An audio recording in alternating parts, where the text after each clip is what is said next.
Unique exams में आपका स्वागत है। प्रीवियस ईयर क्वेश्चंस डिस्कशन की कड़ी में हम लोग आज लेकर आए हैं इन्वायरमेंट इकोलॉजी के 2018 का क्वेश्चन पेपर। 2018 में इन्वायरमेंट इकोलॉजी से आप लोगों के काफ़ी सवाल पूछे गए और तकरीबन 19 सवाल इन्वायरमेंटल इकोलॉजी से पूछे गए। इस ग्राफ में आप वो देख सकते हैं। उसके बाद आप इसके इंपॉर्टेंस को बार बार बताने की जरूरत है नहीं, क्योंकि आप ये बात जान चुके हैं कि एनवायरनमेंट इकोलॉजी, इकोनॉमी और पॉलिटी ये आपके सिलेक्शन का कोर है। ठीक है, इसको अगर आपने अच्छे से तैयार कर लिया तो आप आराम से यूपीएससी प्रीलिम्स आराम से क्लियर कर पाएंगे। तो चलते हैं क्वेश्चन नंबर 1 पे। क्वेश्चन नंबर 1 पूछ रहा है, which of the following leaf modification occurs in the desert area to inhibit water losses. इसका मतलब क्या हुआ? कह रहा है डेजर्ट इकोसिस्टम में या रेगिस्तानी क्षेत्रों में जो प्लांट्स होते हैं, जो स्पीसीज होती हैं, वो ज्यादा इवेपोरेशन ना हो जाए, पानी का लॉस ज्यादा ना हो जाए, वाटर का लॉस ज्यादा ना हो जाए, उसके लिए क्या क्या एडाप्टेशन मैकेनिज्म अपनाते हैं। आप जानते हैं कि एडाप्टेशन क्या होता है। एडाप्टेशन कोई स्पीसीज या इसी को कहते हैं अनुकूलन। जब प्रजातियां अपने वातावरण के हिसाब से अपने शरीर की बनावट में, अपनी आदतों में चेंज लाती हैं, किस लिए? ताकि वो सरवाइव कर पाए, उसी को एडाप्टेशन कहते हैं। तो यहां पे डेजर्ट इकोसिस्टम में एडाप्टेशन की बात की गई है। डेजर्ट इकोसिस्टम में क्या कम होता है? ह्यूमिडिटी कम होती है ना, बहुत कम ह्यूमिडिटी होती है। ह्यूमिडिटी मतलब आर्द्रता। आर्द्रता जो होती है बहुत कम, वेरी लेस ह्यूमिडिटी, ठीक, बहुत कम होती है। तो इससे बचने के लिए क्या करेंगे? ये आर्द्रता इतनी कम है, अगर वाटर लॉस ज्यादा हो जाएगा तो क्या दिक्कत होगी? वो सरवाइव नहीं कर पाएंगे। यहां क्या है? कह रहा है कि पहला बात बता रहा है हार्ड एंड वैक्सी लीव्स। कह रहा है कठोर और मोम वाली पत्तियां। मोम वाली पत्तियां क्यों होंगी ये समझिए। आप वाटर लॉस अगर देखना है, अगर आप मोम को बाहर रख दें, ठीक है, धूप में रख दें, तो मोम आपकी क्या होगी? इवेपोरेट जल्दी से नहीं होगी। अगर ये लीफ के ऊपर अपनी वैक्स वाला चीज हो जाए, इनके ऊपर वैक्स लग जाए, मोम लग जाए, तो यहां से इवेपोरेशन कम होगा। तो अगर ये क्या कह रहा था, इवेपोरेशन कम करना है ताकि वाटर लॉस कम हो, तो ये तो बात सही होगी, वैक्सी और हार्ड लीफ होंगी। टाइनी लीव्स, इसका उदाहरण क्या मिलेगा आपको? इसका उदाहरण मिलेगा कैक्टस, है ना, कैक्टस। ये कहां मिलता है? रेगिस्तानों में। टाइनी लीव्स छोटी पत्तियां। अब बड़ी पत्तियां अगर होंगी तो वो ज्यादा लाइट पड़ेगी, उनमें ज्यादा लाइट पड़ेगी तो ज्यादा क्या होगा? अगर सनलाइट ज्यादा पड़ी उसमें तो ज्यादा गर्म होंगी, ज्यादा गर्म होंगी तो वाटर लॉस होगा। तो क्या करते हैं, यहाँ के वृक्ष जो होते हैं, चाहे खेजड़ी हो या बबूल हो, ये सारे क्या है, यहाँ के जो प्लांट्स, वो क्या कर लेते हैं, अपनी पत्तियों को बहुत छोटी छोटी, तो ब्रॉड लीफ पत्तियां इसी को सिस्टम में मिलेंगी? नहीं मिलेंगी। ठीक है, तो ये भी बात सही है ना। बबूल, खेजड़ी, कीकर, है ना, ये सारे। अब थॉर्न्स इंस्टीड ऑफ लीव, देखो पत्तियों को कम करेंगे और कांटों को बढ़ाएंगे। क्यों? क्योंकि कांटों से इवेपोरेशन कम होगा, है ना। तो यहां के जो प्लांट्स होंगे उनमें कांटे ज्यादा होंगे, ये बात कह रहा है। तो ये तीनों सही होते हैं। तो इस एडाप्टेशन को आप क्या कहेंगे? इस एडाप्टेशन में क्या होता है आपका, ये मैकेनिज्म अपना के अपने शरीर की संरचना में स्ट्रक्चरल एडाप्टेशन करते हैं लोग। ये क्या है? Structural adaptation.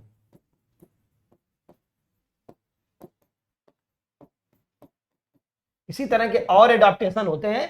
कौन से होते हैं? ये है हमारा स्ट्रक्चरल एडाप्टेशन। इसके अलावा हमारे दो एडाप्टेशन और हैं मेन। उनमें से एक क्या नाम है? एक का नाम है बिहेवियरल, बिहेवियर में चेंज। इसी के अंदर क्या आएगा? इसके अंदर दो चीज आएंगे। नंबर एक क्या आएगा? शीत निद्रा, हाइबरनेशन भी बोलते हैं इसी को। और इसी के अंदर दूसरा आएगा किस पे? बिहेवियरल पे। दूसरे क्या बोलेंगे? अस्टिवेशन। अस्टिवेशन मतलब ग्रीष्म निद्रा। ठीक है, इसके उदाहरण कई हैं, वो आपको हम लोग जब अपना इकोलॉजी एनवायरनमेंट का बैच लेते हैं उसमें वो चीजें बताई जाती है। ठीक है, तो ये बिहेवियरल के एग्जांपल है, जबकि ये सारे एग्जांपल किसके हैं? स्ट्रक्चरल के, संरचना में चेंज करके आप इसको करते हैं। ठीक, तो इसका सही जवाब होगा 1, 2 एंड 3। अगला सवाल है हमारा, how is the national green tribunal, NGT के बारे में आपने सुना होगा, डिफरेंट फ्रॉम द सीपीसीबी। कह रहा है सीपीसीबी से नेशनल ग्रीन ट्रिब्यूनल अलग कैसे है, ये सवाल पूछा है। तो पहला देखिए, कह रहा है the NGT has been established by an act whereas the CPCB has been created by an executive order of the government. ठीक है, ये एक बात बोल रहा है। दूसरी बात क्या बोल रहा है, the NGT provides environmental justice and helps reduce the burden of litigation in higher courts, whereas the CPCB promote cleanliness of streams as well and aims to improve the quality of air in the country। तो इनमें से बताना है सही क्या। देखो, पहला option कह रहा है एनजीटी को एक एक्ट से बनाया गया। आपको पता है सितंबर 2010 में एक एक्ट पास किया गया, उसका नाम रखा गया एनजीटी एक्ट। ठीक है, एनजीटी एक्ट, तो ये बात तो सही है, लेकिन क्या सीपीसीबी एग्जीक्यूटिव ऑर्डर से आया था? नहीं। सीपीसीबी किसके अंदर आता है? सीपीसीबी भी एक एक्ट का ही पार्ट है, और वो किसे? Water pollution act. ठीक है, वाटर पॉल्यूशन एंड वो पॉल्यूशन का जो पॉल्यूशन से बच, प्रिवेंशन ऑफ पॉल्यूशन एक्ट। ठीक है, वाटर पॉल्यूशन एक्ट भी बोल सकते हो इसको। कब? 1974। ठीक, तो ये भी एक्ट का पार्ट है, मतलब ये भी एक कैसी संस्था है? वैधानिक, ये भी एक वैधानिक संस्था है।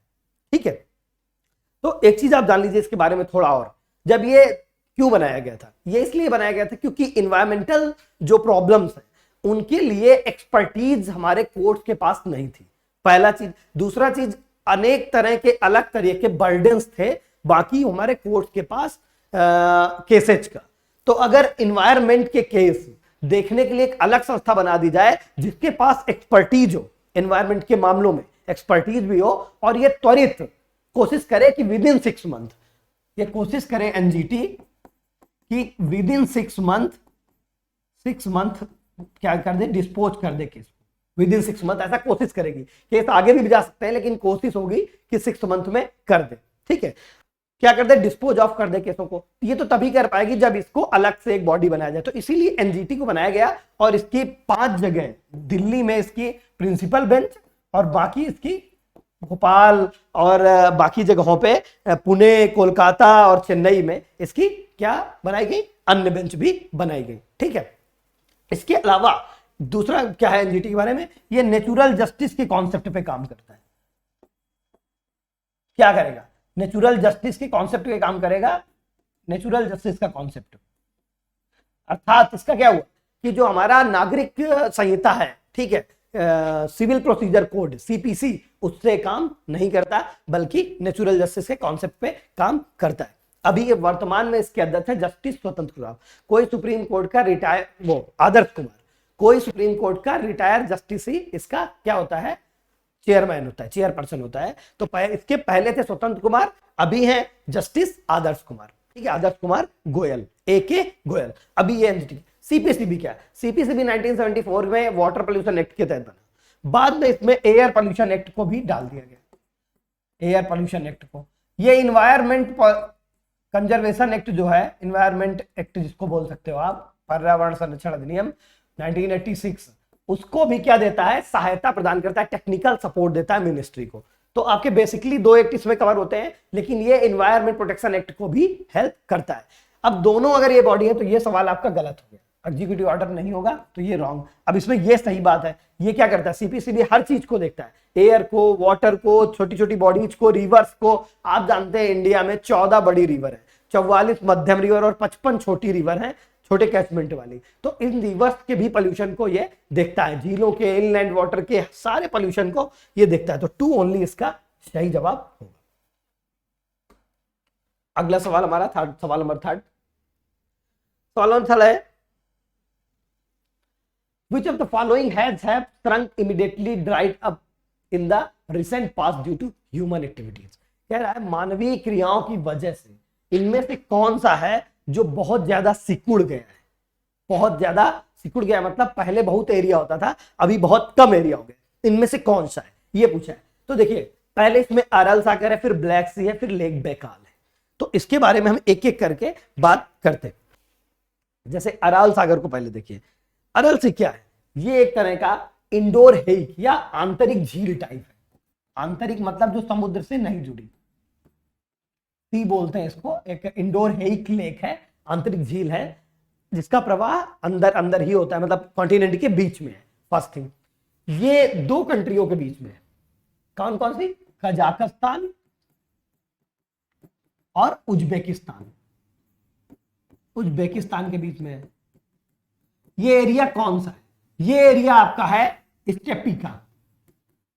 स्टेपी बायोम सुना होगा आपने, स्टेपी का एरिया है। मैं आपको एक बात बताऊं कि स्टेपी रीजन में बारिश बहुत कम होती है, 45 सेंटीमीटर के आसपास ही बारिश होती है ईयरली।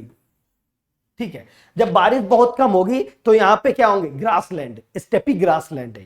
ठीक, स्टेपी ग्रासलैंड था तो प्रैक्टिकली यहां पे एग्रीकल्चर पॉसिबल नहीं था।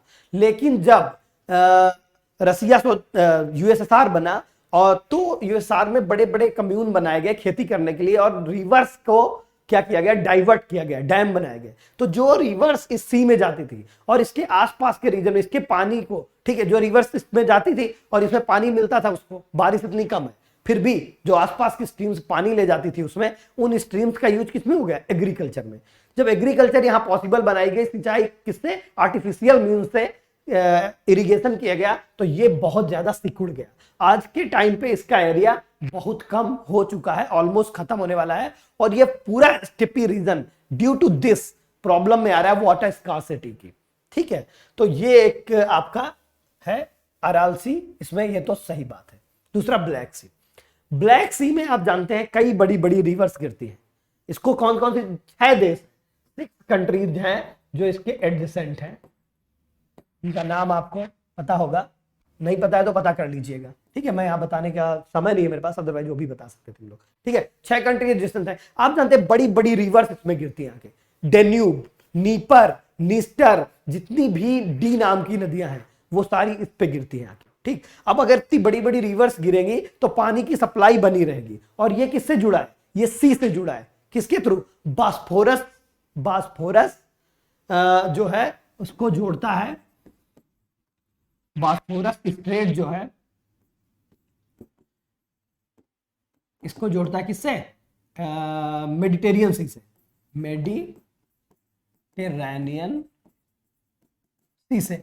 अगर ये समुद्र से जुड़ा है तो इसमें पानी कमी का सवाल नहीं उठता है, तो आपको ये पहले ही काट लेना चाहिए। बैकाल, लेक बैकाल कहां है? रसिया में। ये दुनिया की सबसे बड़ी क्या है? फ्रेश वाटर लेक है बाय वॉल्यूम। आयतन के मामले में ये दुनिया की, टोटली रसिया में है, वॉल्यूम में लार्जेस्ट लेक है। वर्ल्ड की लार्जेस्ट लेक है वॉल्यूम में। वॉल्यूम में अगर वॉल्यूम मतलब ज्यादा पानी है इसके पास, आयतन में सबसे ज्यादा पानी है इसके पास। लेकिन एक चीज याद रखिएगा, इसमें केवल वॉल्यूम में सबसे बड़ी ही नहीं है, बल्कि दुनिया का तकरीबन ये मान लीजिए 22 से 25%, 22-23% टोटल सरफेस वाटर इसमें है। Total surface water, total surface fresh water, जितना फ्रेश वाटर दुनिया में है सतह में, उसका अकेले 22 से 23% लेक बैकाल में है। इतनी बड़ी लेक है। ठीक, और ये टोटली रसिया में, साइबेरिया रीजन में है। तो आप बताइए कि साइबेरिया रीजन में इतनी एक्टिविटी हो पाती है कि वहां तो बहुत टाइम बर्फ भी जमी रहती है ना? तो ये भी ऑप्शन रॉन्ग होगा इस प्रश्न के हिसाब से। ये कैसी लेक है? ये एक तरह की रिफ्ट वैली लेक है, रिफ्ट लेक। ठीक है, रिफ्ट लेक में आती है बैकाल लेक। तो यहां पे कौन सा सही होगा? 1 ओनली। ठीक, Aral Sea is only option इसका सही होगा। चलिए अगले सवाल में।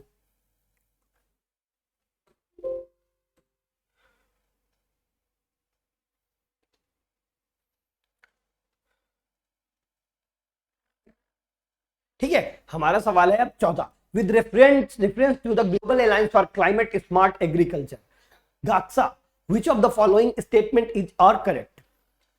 पहला, GACSA is an outcome of the climate summit held in Paris in 2015। पहला स्टेटमेंट ये है। देखो सबसे पहले जान लो इस तरह के स्टेटमेंट्स, ये चीज बहुत इंपॉर्टेंट चीज है। पूरा मत देखिए, ग्लोबल अलायंस छोड़ दीजिए, यहां से केवल देखिए आप केवल यहां से देखिए क्लाइमेट स्मार्ट एग्रीकल्चर। आपको पता है क्लाइमेट चेंज हो रहा है, तो क्लाइमेट स्मार्ट एग्रीकल्चर की जरूरत है, सीएसए की जरूरत है। ठीक है, सीएसए सबसे पहले कब आया, कैसे आया, इसको सबसे पहले जानिए। क्लाइमेट स्मार्ट एग्रीकल्चर का कॉन्सेप्ट दिया गया एफएओ के द्वारा, एफएओ के द्वारा। ठीक है, एफएओ के द्वारा। ठीक, तो और कब दिया गया, ये दिया गया हमारा 2010 में। क्या थी, Hague conference on agriculture, food security and climate change. Hague FAO ने दिया 2010 में, Hague conference on agriculture, food security, ठीक है, agriculture, food security and climate change. इसमें इसका कॉन्सेप्ट दिया किसने, एफएओ ने। अब ये बात अगर 2010 की है तो हमारा ये पेरिस वाला बात गलत होगी। ठीक है, membership of GACSA does not create any binding obligation. देखो इसमें जो भी मेंबर्स होते हैं उन मेंबर्स पे इसके जो नियम है वो बाइंडिंग नहीं होते, लीगली कानूनी तौर पे बाध्यकारी नहीं होते। ये होता है कि एक तरह से गाइडेंस के लिए होते हैं। ठीक, तो ये बात सही है। India was instrumental in creating GACSA. देखो इंस्ट्रूमेंटल का मीनिंग क्या होता है, India is member of GACSA. पहली बात ये जान लीजिए, इंडिया जो है मेंबर है, लेकिन मेंबर होने का मतलब ये नहीं है कि इंस्ट्रूमेंटल हो जाए। इंस्ट्रूमेंटल का मतलब ये हो जाता है कि इसी के प्रयास से बना, बहुत महत्वपूर्ण भूमिका रही। जैसे अगर हम आईएसए की बात करें, इंटरनेशनल सोलर अलायंस की बात करें, तो India was instrumental on creation of what, creation of ISA. But यहां क्या था, इंडिया मेंबर जरूर बन गया लेकिन एक क्रिएशन में इंस्ट्रूमेंटल नहीं था, तो ये लॉन्ग हो जाएगा। तो यहां पे क्या ऑप्शन सही बचा, ओनली टू ओनली। ठीक है, टू ओनली ऑप्शन इसका सही होगा। इंडिया सिग्नेचरी है, इसका सिग्नेचरी है, मेंबर है, बट क्या नहीं है, ये इंडिया इसका इंस्ट्रूमेंटल नहीं था। और ये कैसा है, बंधकारी ना होकर वॉलंटरी है। वॉलंटरी मतलब आपकी इच्छा पे है, आप चाहें तो इसको नियमों को फॉलो करें। ठीक है, हमारा अगला सवाल है, हमारा with reference to the circumstances in Indian agriculture the concept of conservation agriculture assume significance. अब देखो कंजर्वेशन एग्रीकल्चर, आपको मैंने कल कुछ एग्रीकल्चर के नाम बताए थे, लेकिन कंजर्वेशन एग्रीकल्चर का नाम मैंने आपको वहां पे नहीं बताया था। उसके एक पार्ट का नाम बताया था मैंने, जीरो टिलेज का। ठीक है, तो कंजर्वेशन एग्रीकल्चर इंडिया के संदर्भ में कह रहे हैं बहुत महत्वपूर्ण है। तो क्या क्या कंजर्वेशन एग्रीकल्चर के अंडर आएगा, ये सवाल पूछा गया। ठीक है, तो सबसे पहले ये जान लीजिए कंजर्वेशन एग्रीकल्चर किसका कॉन्सेप्ट है। सीए का कॉन्सेप्ट दिया गया, कंजर्वेशन एग्रीकल्चर का कॉन्सेप्ट दिया गया एफएओ के द्वारा। एफएओ ने सीए का कॉन्सेप्ट दिया और एफएओ ने इसके 3 पिलर बताए, 3 पिलर्स। ठीक है, 3 पिलर्स हैं इसके,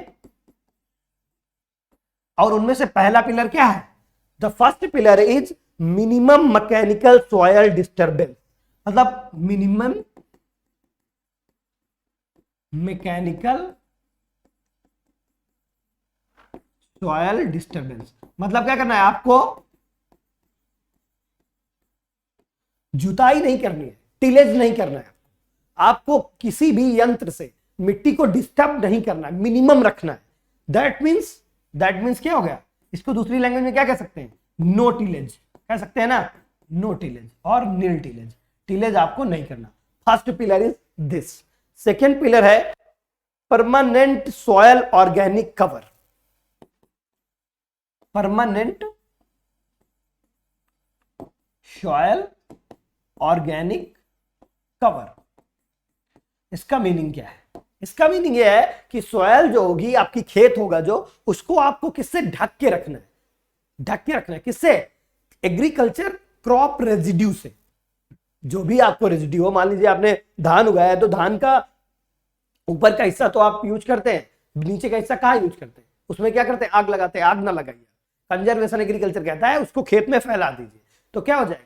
तो नो टिलेज एग्रीकल्चर में भी तो यही था, जीरो टिलेज एग्रीकल्चर में भी तो यही था, है ना? तो ये भी बात जीरो टिलेज एग्रीकल्चर में और यहां पे भी है, ठीक है। परमानेंट सॉयल कवर, इसको आप कह सकते हो दूसरी भाषा में अगर मैं कहूं तो कितना, तो कम से कम एटलीस्ट 30%, 30% तो आपको कवर करना ही चाहिए अगर 100% कवरेज नहीं दे पा रहे हैं तो। तीसरा पिलर है इसका क्रॉप रोटेशन या स्पीसीज डाइवर्सिफिकेशन। तीसरा पिलर है इसका स्पीसीज डाइवर्सिफिकेशन, ठीक है। इसका मतलब क्या हो गया? क्रॉप रोटेशन वगैरह का भी आप यूज कर सकते हैं। अब इसको आप इस पे अप्लाई करिए, कह रहे हैं अवॉइडिंग द मोनोकल्चर प्रैक्टिस। फिर क्या करें? एडॉप्टिंग मिनिमम टिलेज, आपको मिल गया ये एडॉप्टिंग मिनिमम टिलेज, यहां से आपको मिल गया first pillar. Avoiding the cultivation of plantation crop, किसी विषय क्रॉप पर्टिकुलर किसी क्रॉप को उगाने से मना करता है क्या ये? नो, इसके तीन ही पिलर है, 3 थिंग्स दे आर सेइंग, ठीक है, इट इज सेइंग। तो क्या हो रहा है कि ये अवॉइड करने की कोई बात नहीं करता, इसका मतलब ये रॉन्ग हो गया, ठीक है। Using crop residue to cover soil surface, दूसरा पिलर क्या है? यही है, एटलीस्ट 30% होना चाहिए, ठीक है। और तीसरी चीज क्या बोला? Adopting spatial and temporal crop sequencing, crop rotation.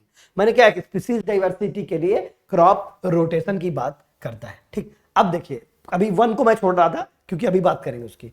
अब देखो, तीनों पिलर आपको यहां पे मिल गए, तीसरा जहां जहां है उसको रॉन्ग कर दीजिए, तीसरा यहां है रॉन्ग, तीसरा यहां है रॉन्ग, ठीक है। अब अपन आपके पास होगा 2 4 5 और तीसरा यहां भी है रॉन्ग। अब ये क्या हो गया? आपका केवल 2 4 5 बचा, ठीक। तो यही तीनों पिलर यहां पे पूछे गए थे। इसके हिसाब से अवॉइडिंग मोनोकल्चर भी सही हो सकता था, क्यों? क्योंकि यहां पे क्रॉप डाइवर्सिफिकेशन की, रोटेशन की बात कर रहे हैं, बट ऐसा कोई ऑप्शन इसमें है नहीं, है ना? ऐसा कोई ऑप्शन है नहीं, इसलिए 2 4 5 ही सही होंगे, यही तीनों पिलर इसके लिए सही होंगे। ये भी अगर इससे जोड़ेंगे आप तो ये भी सही होता, लेकिन ऐसा ऑप्शन इसमें नहीं है। तो आपका ये सवाल भी हो गया। अब आपको कंजर्वेशन एग्रीकल्चर किसका है? एफएओ का है, और 3 पिलर्स है। इस पिलर्स को आप लिख के इस्तेमाल कर सकते हैं, आप अपने मेंस में भी इसको ऐसे लिख सकते हैं, ठीक है। चलिए, question number 6, the term sixth mass extinction, sixth extinction is often mentioned in the news in the context of this discussion। मैंने कल आपको फिफ्थ एक्सटेंशन के बारे में कल या परसों के डिस्कशन में बताया था कि जब 5वां विलुप्तीकरण हुआ प्रजातियों का, प्रजातियों के विलुप्तीकरण से क्या आशय है। देखिए, सबसे पहले मास एक्सटिंक्शन क्या होता है?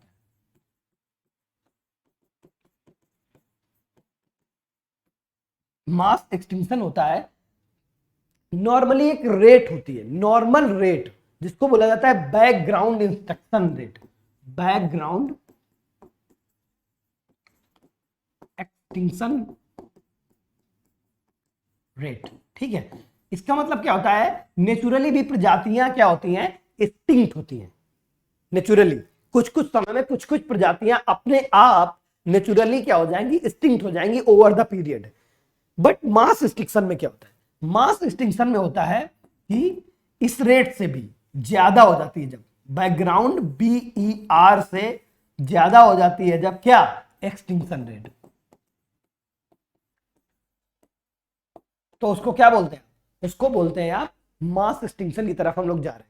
तो ये इससे क्या होता है? एक टाइम ऐसा आता है जब टोटल पृथ्वी की अगर बायोडाइवर्सिटी को हम जोड़ें तो लगभग 70 से 90% तक, 95-96% तक भी, 95-96% तक क्या होती है? बायोडाइवर्सिटी खत्म हो जाती है। तो इसको कहते हैं मास एक्सटिंक्शन। 75 भी हो सकती है, 85 भी हो सकती है।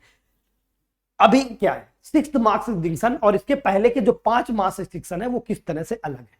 देखिए, पहले के जो 5 मास एक्सटिंक्शन, जितनी भी प्रजातियां थी सब पे उनका असर हुआ था और उनके पीछे कोई एक प्रजाति कारण नहीं थी। जबकि छठे मास एक्सटिंक्शन में जो सिक्स्थ महाविपत्ति है, इसमें 1 स्पीसीज इज ड्राइविंग दिस। क्या हो रहा है? मतलब एक प्रजाति अन्य प्रजातियों को, different type of other species के एक्सटिंक्शन को 1 species is driving. The species name is we the human. तो फर्स्ट एक्सटिंक्शन ऐसा होगा जिसमें स्पीसीज खत्म हो रही है एंथ्रोपोजेनिक एक्टिविटीज की वजह से, तो इसको कहेंगे आप क्या? तो इसी के बारे में इसमें पूछा गया। कह रहे wide space monoculture practice in agriculture and large scale commercial farming with indiscriminate use of chemicals in many part of the world that may result in the loss of good native ecosystem. ठीक है, अगले option में चलते हैं. Fear of a possible collision of meteorite, ये तो पूरी तरह से गायब. आपको पता है मेटियोराइट से कब कौन सा हुआ था? फिफ्थ कोलिजन है ना, फिफ्थ एक्सटिंक्शन हुआ था इससे, ना कि 6. ये fifth extinction was only extinction which was driven by the agent of outer space, not from the internal things. बाकी जितने हुए हैं वो कार्बन डाइऑक्साइड की मात्रा नेचुरली बढ़ने घटने से हुए. ठीक है, अब देखो इसमें ये भी एक गलत हो गया. अब अगला ऑप्शन में आते हैं. Large scale cultivation of genetically modified crop in many parts of the world and promoting their cultivation in other parts of the world which may cause the disappearance of good native crops plant and the loss of food diversity. देखो ये भी सही हो सकता है, लेकिन जो most appropriate हमें ऑप्शन देखना है उस पे चलना है. Mankind over exploitation misuse of the natural resource. मिल गया ना मैनकाइंड. मैंने क्या कहा था कि this is only extinction which is driven by another species which name is human और मैनकाइंड. तो ये क्या कर रहा है? Over exploitation of natural resources, fragmentation, loss of natural habitat, destruction of ecosystem, pollution and global climate change. यही इसका सही जवाब है, डी. ठीक है, ये भी इसी का वजह से, जो पहला ऑप्शन था वो भी इसी की वजह से, लेकिन इसमें से अब एक चूज करना है आपको, तो वो डी सही हो. ठीक है, इसीलिए कहते हैं सारे ऑप्शंस पढ़िए. हो सकता है आप पहला ऑप्शन पढ़ें और उसी में खुश हो जाए और उसको आगे के ऑप्शंस को पढ़े ही नहीं. अगला सवाल क्या है? अगला सवाल कह रहा है with reference to the genetically modified crop GM mustard. ठीक है, मॉडिफाइड मस्टर्ड, जिसका दूसरा नाम क्या था? DMH11. DMH11 किसने डेवलप की थी? दीपक पेंटल. दीपक पेंटल थे दिल्ली यूनिवर्सिटी के वीसी, DU के वाइस चांसलर. ठीक है, वीसी और यहाँ पे प्रोफेसर रहे थे. अब सवाल पूछ रहा है कि genes of soil bacterium that give plant the property to pest resistance to the wide variety of pest. देखो जनरली आप जीएम जो सुने हैं, ठीक है, उसमें सब में क्या सॉइल बैक्टीरिया का यूज होता है, इसलिए आपको लग रहा होगा ये सही हो सकता है. लेकिन आप सारे ऑप्शन पहले पढ़ लीजिए, हो सकता है आपको ये जानने की जरूरत ही ना पड़े, इससे ही सही हो जाए. फिर कह रहा है GM mustard has the jeans that allow the plant cross pollination and hybridization.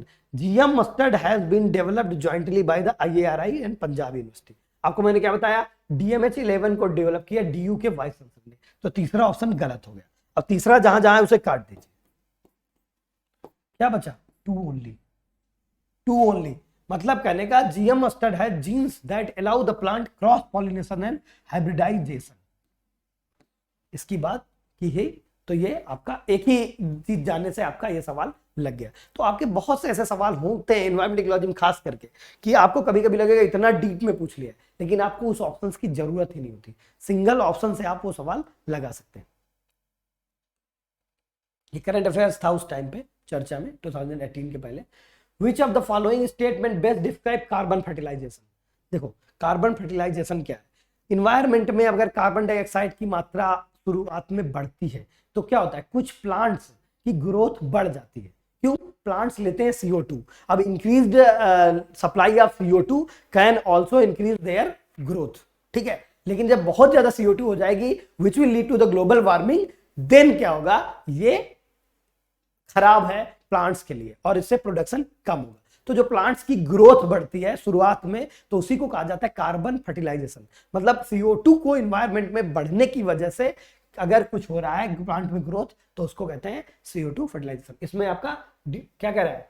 Increased plant growth due to increased concentration of carbon dioxide.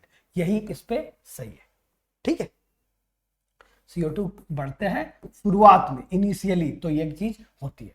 अगला सवाल, which of the following is are the possible consequences of heavy sand mining in seabeds. कह रहा है river bed में, नदी तल में अगर आप सैंड माइनिंग करेंगे तो पॉसिबल कॉन्सिक्वेंस क्या होगा? पहला, decrease salinity in the river. अब ये बताओ सैंड माइनिंग से रिवर की सैलिनिटी कम कैसे होगी? दूसरा क्या है, पॉल्यूशन ऑफ ग्राउंड वाटर, निश्चित तौर पे अगर ज्यादा सैंड माइनिंग होगी तो पॉल्यूशन ऑफ ग्राउंड वाटर होगा। Lowering of the water table, ये भी होगा। क्यों जानते हैं, जब सैंड माइनिंग वगैरह की जाती है तो नदी का एक स्पंज होता है, ठीक है, नीचे, मतलब सैंड क्या करती है, नदी में एक स्पंज की तरह काम करती है, उसके पानी को सोखती है और नीचे ले जाती है, धीरे धीरे ग्राउंड वाटर रिचार्ज होता है। अगर आप उसको रिगोलिथ के इसको सैंड को पूरी तरह से हटा देंगे तो नीचे का रिगोलिथ आ जाएगा, और वो रिगोलिथ क्या होगा, वो और पानी को नीचे नहीं जाने देगा। क्यों, क्योंकि वो बहुत हार्ड हो, ठीक है। तो इसलिए ग्राउंड वाटर रिचार्ज, और तुरंत तुरंत पानी निकल जाएगा। ग्राउंड वाटर रिचार्ज नहीं हो पाएगा तो लोअरिंग ऑफ वाटर टेबल भी होगा। डिक्रीज सैलिनिटी नहीं होगा, ठीक है, इंक्रीज हो सकती है लेकिन डिक्रीज नहीं होगा। तो 1 जहां है काट दीजिए, तो क्या बचा आपका 2 and 3 ओनली। तो यहां पे आपका बी ऑप्शन से, थोड़ा लॉजिक वाला सवाल था, बहुत सोचने वाला सवाल नहीं था। अगला, with reference to the agriculture soils, consider the following: a high content of organic matter in soil drastically reduce its water holding capacity। कह रहा है कि जो सॉयल में अगर जैविक पदार्थ ज्यादा है तो ये ड्रास्टिकली मतलब बुरी तरह से क्या कम करेगा, बहुत तेजी से कम करेगा वाटर होल्डिंग कैपेसिटी। आपको कल हमने पढ़ाया था क्या, कि जब कार्बनिक पदार्थ, जैविक पदार्थ ज्यादा होते हैं तो वाटर होल्डिंग कैपेसिटी अच्छी होती है ना, बात हुई थी ना वाटर होल्डिंग कैपेसिटी पे। तो ये तो गलत हो गया, और इसमें ड्रास्टिकली टर्म यूज हुआ है, इससे भी आप अंदाजा लगा सकते थे कि ये गलत हो, ठीक, ये गलत हो गया। Soil does not play a role in sulphur cycle. आपको मैंने फर्स्ट वीडियो में अपने बताया था कि there are 2 type of cycle, one is gaseous, one is 2 cycles होते हैं, ठीक है, 2 साइकिल होते हैं, वन इज गैस और दूसरा सेडिमेंट्री या रॉकी इसको बोलते हैं। और सल्फर किसमें आता था, इसमें सेडिमेंटरी में, मतलब औषाधी, औषाधी मतलब चट्टान, चट्टान मतलब मिट्टी, सॉयल, और ये सल्फर किसमें आता था, चट्टान, ठीक है। तो इसका तो इंपॉर्टेंट रोल है, ये तो सेडिमेंट्री साइकिल ही है ना, तो ये भी बात इसकी गलत है। अगला कह रहा है irrigation over a period of time can contribute to the salinization of agricultural lands। तीसरा, ठीक है, ये कह रहा है कि अगर आप लंबे समय तक इरिगेशन करेंगे तो सैलिनाइजेशन हो सकता है। आप बताइए, हो सकता है? यस, अगर इरिगेशन आप करते रहे बहुत ज्यादा तो सैलिनाइजेशन ऑफ सॉइल भी हो सकता है। तो इसमें क्या केवल सही है, केवल आप इसमें तीसरा ऑप्शन सही है, मतलब B, 3 only, this is right, true, ठीक, 3 only. Over irrigation is harmful for the agriculture. अभी के समय में एग्रीकल्चर से ढेर सारे सवाल आ रहे हैं, अगर आपकी थोड़ी पकड़ हुई और फैक्चुअल चीज अगर नहीं पूछा है, जैसे पीछे पूछा था गाक्सा में, तो उसके अलावा अगर कुछ पूछता है तो ज्यादातर जगह एफएओ ही सही होता है। आपको पता है गैक्सा भी एफएओ का ही था, ठीक है, और उसके बाद कंजर्वेशन एग्रीकल्चर भी एफएओ का ही था, ठीक है। अगले पॉइंट कह रहा है the partnership for action on green economy PAGE a UN mechanism to assist countries transition toward greener and more inclusive economies.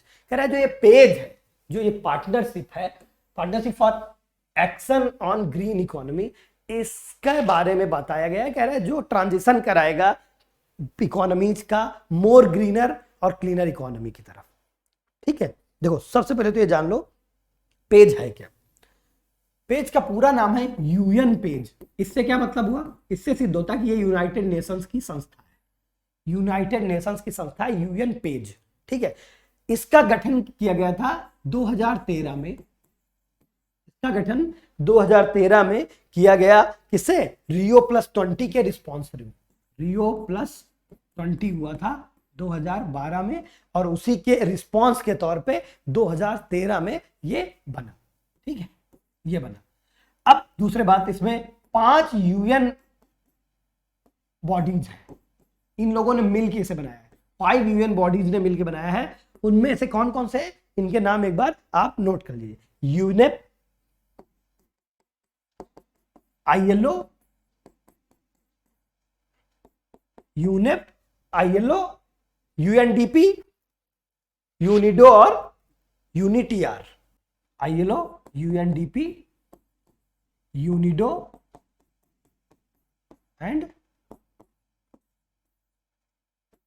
4-5 उल्टा हो गया है, 4-5 देख लीजिएगा, 5 संस्थान है, ठीक है। तो UNITR, UNITR, ये सब संस्थाओं ने मिलकर इसे बनाया है। इसमें कौन नहीं है? FAO नहीं है। तो याद रखना, पेज में FAO नहीं है, जबकि कंजर्वेशन, एग्रीकल्चर, इन सब में FAO है, ठीक है। तो बाकी बहुत ज्यादा याद करने वाले नहीं है। ILO, UNEP, UNDP ये आपको याद है। यूनिडो और UNTR आपको भूल सकता है। UNTAR है, ठीक है, UNTAR। तो इसको आप इन्होंने ही बनाया। अब सवाल देखते हैं क्या कह रहा है। The earth summit on green economy inclusive commission. तो ये पूछ रहा है कि ये इनमें से कब बना, ठीक है, मैकेनिज्म जो थी वो किससे संबंधित है। तो the earth summit on sustainable development 2002, wrong. क्यों? क्योंकि ये 2013 में बना है। The United Nations conference on sustainable development, इसको क्या बोलते हैं? UNCSD, ठीक है, ओके। UN इसको क्या बोलते हैं? UNSSD, ठीक है। और जो दो अर्थ समिट 1992 में हुई थी उसको क्या बोलते हैं? UNCED, ठीक है। ये 3 मेन कॉन्फ्रेंस है इसकी। तो आपको पता है 2012 में रियो डी जेनेरियो की कॉन्फ्रेंस के बाद बना, तो इससे रिलेटेड है। लेकिन इसके बारे में इसकी भी नहीं है। वर्ल्ड सस्टेनेबल डेवलपमेंट समिट भी नहीं है, जो न्यू दिल्ली में हुई थी वो भी नहीं है, ठीक। तो इसमें केवल हमारा क्या सही है? 2012। उसमें पेज का कॉन्सेप्ट आया, और पेज का कॉन्सेप्ट कुछ और नहीं था, बल्कि इसको क्या करना था? इरेडिकेट करना था पॉवर्टी को, ठीक है, और इकोनॉमीज को ग्रीन करना था, इंक्लूसिव बनाना था, जॉब क्रिएशन था। कैसे? जो नेशनली चल रहे प्रोग्राम या जो इंटरनेशनली SDG चल रहा है उसके साथ अपने आप को अलाइन करना था, या फिर क्या चल रहा है हमारा? Paris agreement. तो इन तीनों के साथ अलाइन करना है, नेशनल के साथ, इंटरनेशनल में SDG के साथ, विशेष तौर पे SDG नंबर 8, विशेष तौर पे SDG नंबर 8, SDG 8, ठीक है, गोल नंबर 8 प्लस क्या कह सकते हैं? पेरिस कॉन्फ्रेंस प्लस और नेशनल जो भी उनका चल रहा है। तो इन सब के साथ खुद को अलाइन करना है, और अलाइन करके पेज क्या करेगा? पॉवर्टी इरेडिकेट करेगा, हंगर को इरेडिकेट करेगा, जॉब क्रिएशन करेगा, ये सारे काम पेज करेगा। चलो अब देखो, व्हाई इज अ प्लांट सेल called Prosopis juliflora often mentioned in news. ये 2017 में और 18 और बहुत पहले से न्यूज में चल रहा है। बहुत कुख्यात प्लांट है, वेरी इनफेमस प्लांट, प्रोसिपस ड्यूलिफ्लोरा। इसी को दूसरे नाम से गंदा बवाल भी कहते हैं, गंदा बवाल, या एक तरह का कीकर है ये, कीकर बबूल सुने हैं ना? बबूल की एक वैरायटी टाइप होता है, कीकर है, ठीक। ये कब आया? ये हमारे यहाँ तकरीबन 100 ईयर पहले मैक्सिको से इंडिया आ गया, मैक्सिको से इंडिया आ गया। और ये है एक इन्वेजिव स्पीसीज, इतनी तेजी से फैला इन्वेजिव स्पीसीज है इंडिया में, ठीक है, हर जगह नहीं है, मैक्सिको में नहीं है इन्वेजिव स्पीसीज है, ये यहाँ पे इन्वेजिव स्पीसीज है, ठीक है। इन्वेजिव स्पीसीज क्या होते हैं? ये ऐसे स्पीसीज होते हैं जो नेचुरली वहां पे नहीं पाए जाते, परंतु जब वो आ जाते उस इकोसिस्टम में तो उसको बहुत ज्यादा बायोडाइवर्सिटी को हानि पहुंचाते हैं, ठीक। कैसे हानि पहुंचाते हैं? ये अपनी ग्रोथ तेजी से करते हैं, ये अपनी ग्रोथ इतनी तेजी से करते हैं कि इस ग्रोथ की वजह से दूसरे प्लांट ग्रोथ नहीं कर पाते। ये ग्रोथ तेजी से क्यों करते हैं? क्योंकि फूड चेन में इनका कोई भी स्थान नहीं होता। वहां की फूड चेन में होगा क्या? ये तो बाहर से स्पीसीज आई है, तो फूड चेन में इनका प्लेस नहीं होता, तो इनको कोई कंट्रोल करने वाला नहीं होता, तो इनका क्या होता है? डेवलपमेंट बहुत ज्यादा तेजी से होता है, इसलिए ये नुकसान पहुंचाते हैं। और क्या होता है? इसके साथ खास बात है, इसके साथ खास बात यह है कि ये मलेरिया में भी बहुत मलेरिया फैलाता है। क्यों? मैं बताता हूं। मच्छर को शुगर की जरूरत होती है, ठीक है, मच्छरों को शुगर की जरूरत होती है, और ये शुगर जो होता है गर्मियों में, खासकर ड्राई टाइम पे बाकी प्लांट्स नहीं देते, तो मच्छर इसीलिए गर्मियों में बहुत कम हो जाते हैं। लेकिन जहां ये होता है वहां पे मच्छर इससे शुगर प्राप्त करते रहते हैं, और इस वजह से मलेरिया को भी बढ़ाने में इसका रोल है, एक चीज।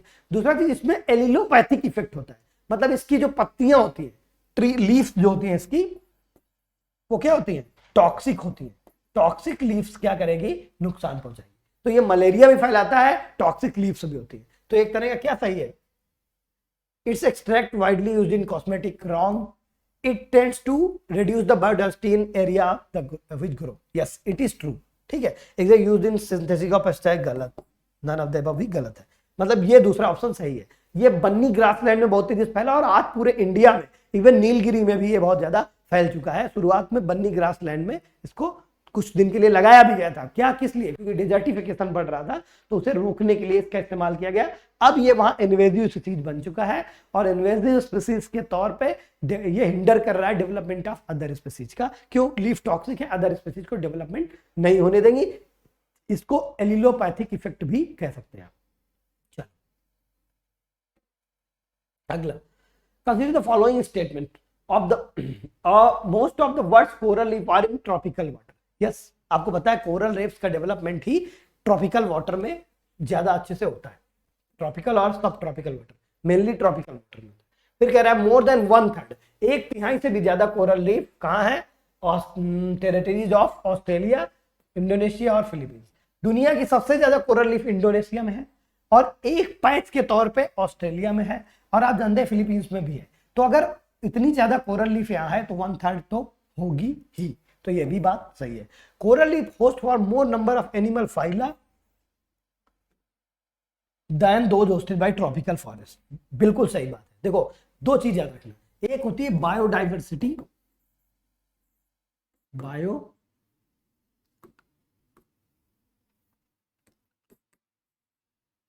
बायोडाइवर्सिटी, ठीक है, बायोडाइवर्सिटी। दूसरा क्या होता है, फाइलम डाइवर्सिटी, ठीक है, फाइलम डाइवर्सिटी।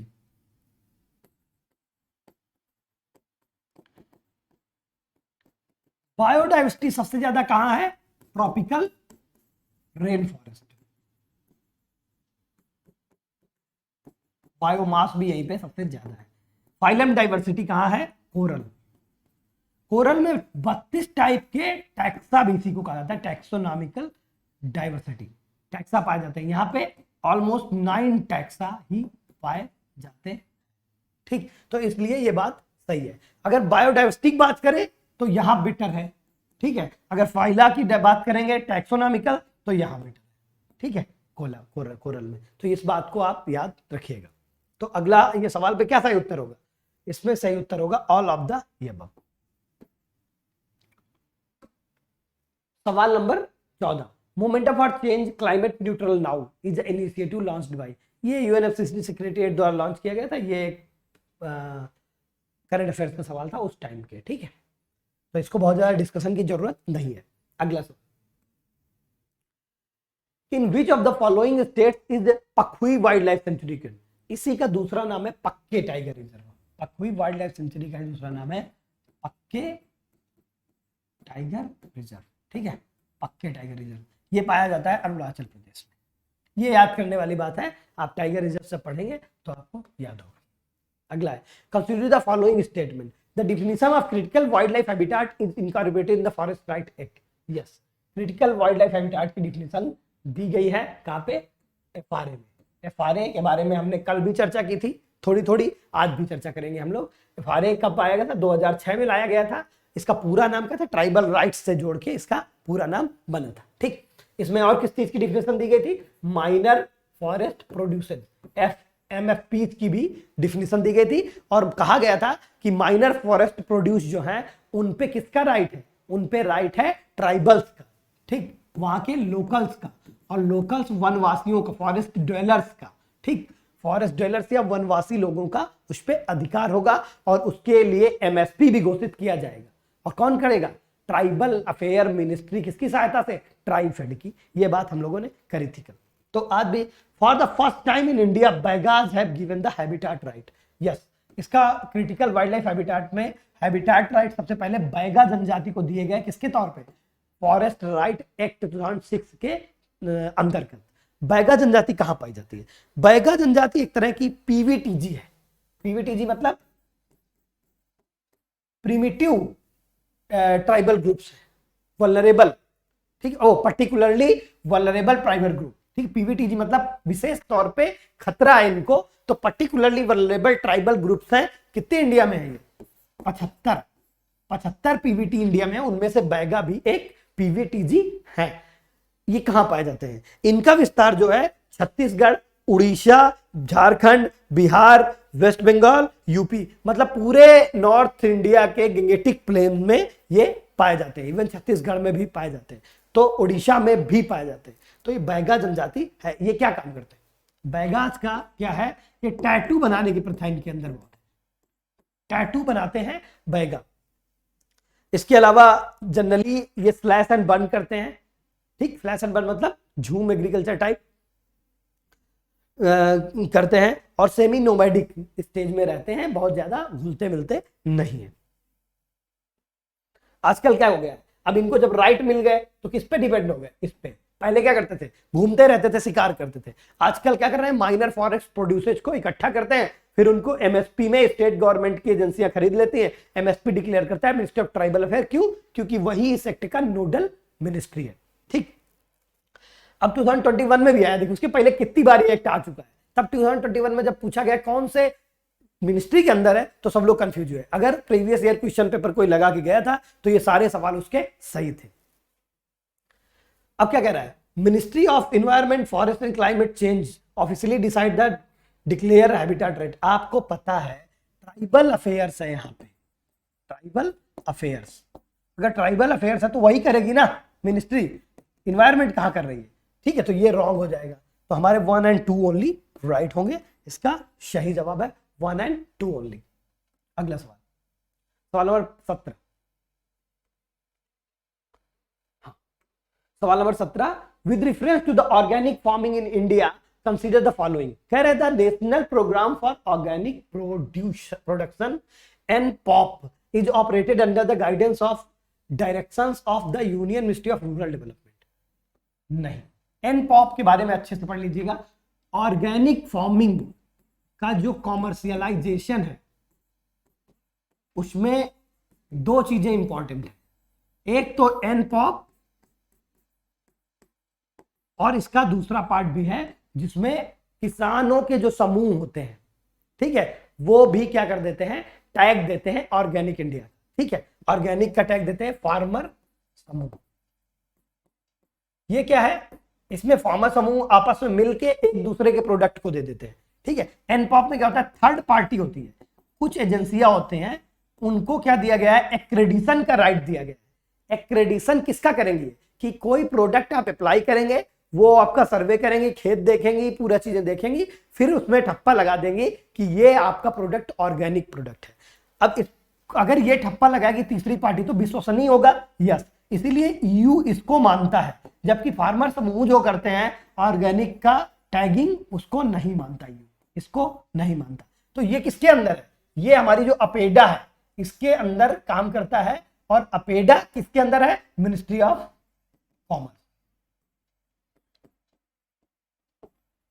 कॉमर्स, ठीक है। तो यहां पे क्या हो गया? रूरल डेवलपमेंट ना होके मिनिस्ट्री ऑफ कॉमर्स होता तो सही होता, ये नहीं है तो ये रॉन्ग हो गया। अपेडा क्या है? सेक्रेटरिएट इसको इंप्लीमेंट करता है, yes, this is true. Sikkim has become the first Indian organic state, ये भी बात ट्रू है, तो इसमें 2 और 3 ओनली सही होगा। इसको आप पढ़ लीजिएगा, इस सवाल को अच्छे से पढ़िएगा कि ऑर्गेनिक का जो तमगा दिया जाता है इंडिया में 2 तरीके से दिया जाता है। दूसरे वाले तरीके को आप अच्छे से पढ़ लीजिएगा। मैंने एनपॉप बताया, एनपॉप वो तरीका है जिसमें थर्ड पार्टी सर्टिफिकेशन होता है, ठीक है, इसमें आप खुद का नहीं दे सकते। जैसे जो दूसरा वाला है फार्मर प्रोड्यूसिंग ऑर्गेनाइजेशन है, पीओ वाला, उसमें आप आपस में फार्मर एक दूसरे को दे देते हैं, तो ये विश्वसनीय नहीं है, इसलिए ईयू इसको नहीं मानता है। एक्सपोर्ट में इसका इस्तेमाल नहीं होता है, लेकिन ये सस्ता पड़ता है, त्वरित होता है, इसमें अप्लाई देनी करता है, फीस जमा करनी पड़ती है, ये सब। Question number 18, following consider the following statement. Earth magnetic field has reversed every few thousand years, yes, earth का magnetic pole north pole south pole होता रहता है और साउथ पोल नॉर्थ पोल होता रहता है, ठीक है, ये सही है। When the earth was created more than 4,000 million year ago, आप जानते हैं अर्थ की एज कितनी है? 4.2 बिलियन, मतलब 4,000 मिलियन ईयर के आसपास। There was 54% oxygen and no carbon dioxide. देखो आपको पता है अर्लियर जब स्पीसीज नहीं थी, है ना, जब कोई जीवित या लिविंग स्पीसीज नहीं थी तो क्या था, तब कार्बन डाइऑक्साइड था, क्योंकि शुरू में यहाँ पे बहुत ज्यादा ज्वालामुखी और वोल्केनोज क्या हुए थे, एक्सप्लोजन हुए थे। तो क्या था, carbon dioxide was much more, और यहाँ क्या कह रहा है, नो कार्बन डाइऑक्साइड। तो ये भी रॉन्ग है, और 54 ऑक्सीजन कभी नहीं थी पहले, ऑक्सीजन बाद में ज्यादा हुई है। ठीक, फिर कह रहा है when living organism originated they modified the early atmosphere of the earth. बिल्कुल सही बात है, जब लिविंग ऑर्गेनिज्म जिंदा जीव आए तो मॉडिफाई करते ही हैं, है ना। इवन हम अब आज क्या कर दिया हमने, अर्थ को 6 मार्क्स एक्सटेंशन ले आए, आपने पीछे सवाल किया ह्यूमन, तो ये बहुत मॉडिफाई करते हैं। ठीक, तो 1 और 3 इज राइट है, yes, C option is true. सोचने वाला था, बहुत ज्यादा करने वाला नहीं था, आराम से सोच के हो जाता है सवाल। With reference to the agriculture soil consider the following statement. कह रहे हैं high content of organic matter in soil drastically reduce holding capacity. ये सवाल हम कर चुके हैं, शायद दोबारा इस पे आ गया है। ठीक, ये सवाल हम लोग पीछे कर चुके हैं, इसको आप हटा लीजिएगा।